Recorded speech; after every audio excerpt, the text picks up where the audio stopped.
السلام عليكم ورحمة الله تعالى وبركاته kusoo dhawow FN Academy waa anigii ahaa walaalkiini Taamir Maxamed sidaa wada ognahay waxaan horey usoo bilaabnay course cusub course-kaasoo aan ugu magac darnay barashada software-ka Adobe Photoshop course-kaas waxaan kasoo qaadanay cashir koowaad cashirkaas waxaan ugu magac darnay hordhaca course-ka Adobe Photoshop cashirkaasi waxaan kusoo baranay sida loola soo dego software-ka Adobe Photoshop sida installation-kiisa loo sameeyo sidoo kale cashirkaas waxaan kusoo baranay faahfaahin dheeraad oo ku saabsan software-kaas Adobe Photoshop anagoo kasoo hadalnay waxa uu qabto software-ka Adobe Photoshop iyo waxa uu qofka u tarayo cashirkaasi haddaadan daawan waxaan kusoo saarayaa qaybtan kore ee fiidiyowga ama waxaad ka heli kartaa linkiga hoose ee description-ka aan soo gudubna cashirkeeni cashirkan maanta waxaan ku baranaynaa wejiga koowaad ee software-ka Adobe Photoshop iyo waxyaalaha kale ee ku saabsan software-kaasi anagoo shay walba aan u baranayno si itus oo itaabsii ah kusoo dhawow cashirkeeni maanta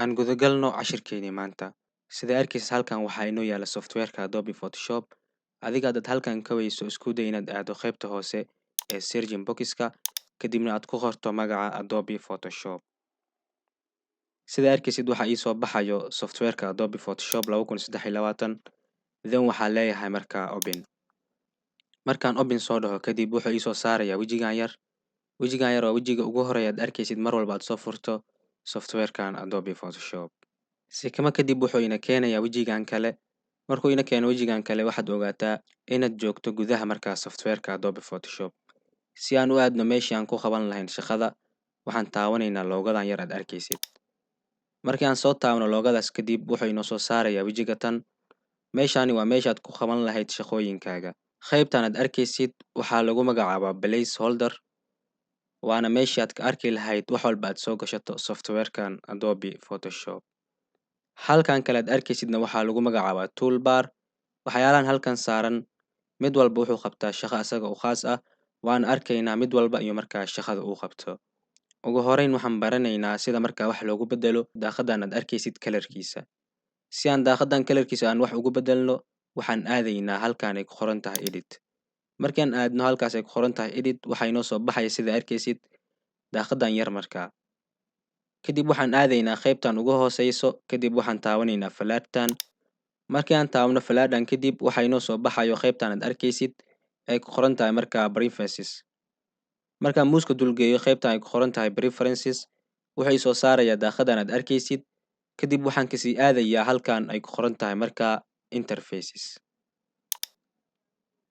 markaan soo taabto interface wuxuu soo saarayaa daaqadan aad arkaysid daaqadan waa meeshii aan ka maamuli lahaa markaa kalarka halkan ii saaran sida arkaysid halkan wuxuu soo saaray 4 color marka waxaan taawanaynaa mid ka mid ah kalaradan haddii aan taawano kalarkan sida arkaysid waxa isbedelay dhammaan qaabka uu ekaa markaa software-keena si aan markaa kalarkan ugu dhaafto waxaan taawanayaa aniga hadeertaan ma rabi kalarkan adiga ayaa og indhahaaga iyo markaa kalarka dooqaaga ah mar walba isku day inaad doorato kalarka adiga aad u aragto inuu yahay kalar qurxoon aniga waxaan ku dhaafanayaa kalarkii hore then waxaan leeyahay waxaynu aragnay hadeertaan sida loo bedelo markaa kalarka software-ka Adobe Photoshop waxaan isku dayaynaa markaan inaan qabano shaqada ugu horeeya oo qof walba markaa Adobe Photoshop isticmaala inuu qabto loogu baahan yahay shaqadaas oo ah markaa qofka inuu samaysto file cusub si aan u samaysano file cusub waxaan aadaynaa halkan ay ku qoran tahay file kadib waxaan dooranaynaa markaa meeshan ay ku qoran tahay new markii aan soo taabto meeshaas ay ku qoran tahay new wuxuu soo saarayaa markaa daaqadan aad arkaysid waa markaa daaqadii aad ku samaysan lahayd cabirada shayyaasha aad samaynaysid aan aadna halkan ugu horeey aan ka arkayno daaqada halkan aad arkaysid waxaad ka arki doontaa cabiradii ugu dambeeyay ee aad adeegsatay sidoo kale haddaan aadno qaybtan ay ku qoran tahay safead qaybtan aad arkaysid waxaad ka arki doontaa waxyaalaha aad adiga soo save garaysatay waan arkaynaa sida halkan cabir loo soo gashto waxaan ku arki doonaa muuqaaladeeni dambe insha Allah aanu gudubno qaybtan xigo qaybtan ay ku qoran tahay photo waxaad ka arki doontaa cabirada sawirada sida sawirka teesaraha iyo markaa wixii halmaala waan arki doonaa anagoo markaa samayn doono sawirada teesaraha iyo sawir kaleba aanu gudubno qaybtan xiga ay ku qoran tahay print qaybtan ay ku qoran tahay print waxaad ka arki doontaa waxyaalaha markaa daawacada xiriirka la yacni cabirada daawacada tusaale oo kale sida arkaysid A4 markaa A5 A3 yacni waxaad ka arki doontaa cabirada warqadaha daawacadda. Aan soo gudubno qaybtan ay ku qoran tahay markaa art iyo markaa illustration. Qaybtan aad arkaysid asna waxaa markaa ka heli doontaa cabirada markaa sawir gacmeedka aad halkan ka arki doontaa.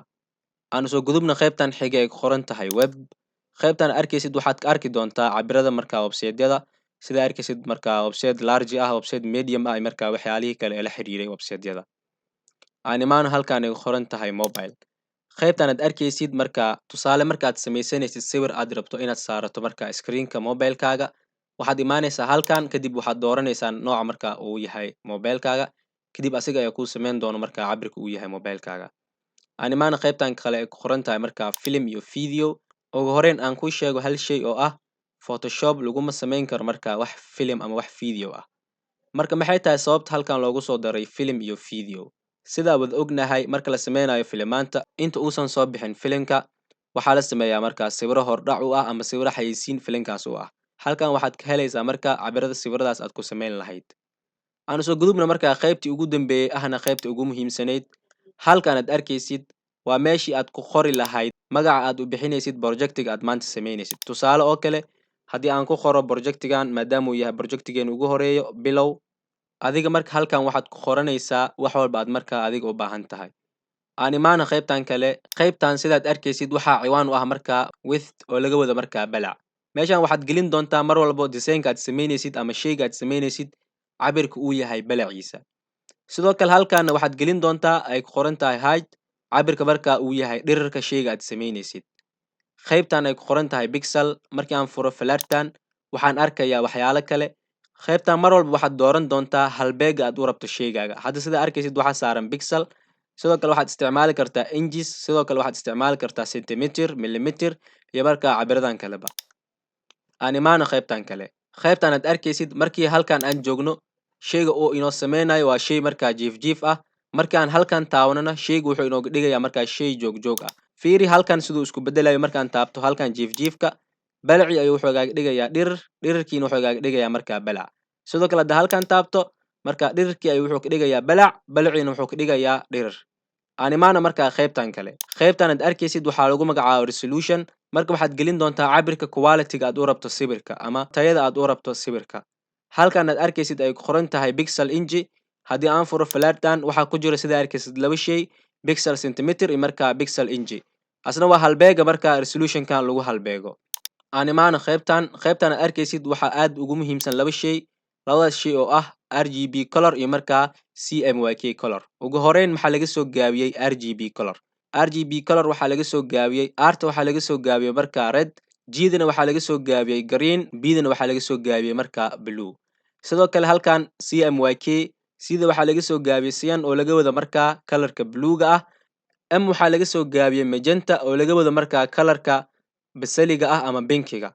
Y waxaa laga soo gaabiyay yellow oo laga wado markaa colorka jaalaha ah. K-na markaa waxaa laga wadaa colorka balaaga ah. Maxay ku kala duwan yihiin markaa RGB color iyo markaa CMYK color? RGB colorka waxaad u adeegsanaysaa shayga aad samaynaysid ama aad design garaynaysid markuu yahay shay aadan u rabin daawacad. Tusaale shay oo markaa taleefankaaga aad ku keydsanaysid ama profile aad ka dhiganaysid, yacni wax aan internetka ka dhex bixinin. CMYK-gana waxaad u isticmaali doontaa shayga aad samaynaysid markuu yahay markaa shay daawacad ah. Aan imaan halkan ugu dambeyso. Halkan aad arkaysid markaa waxaad ka saxan doontaa background colorka.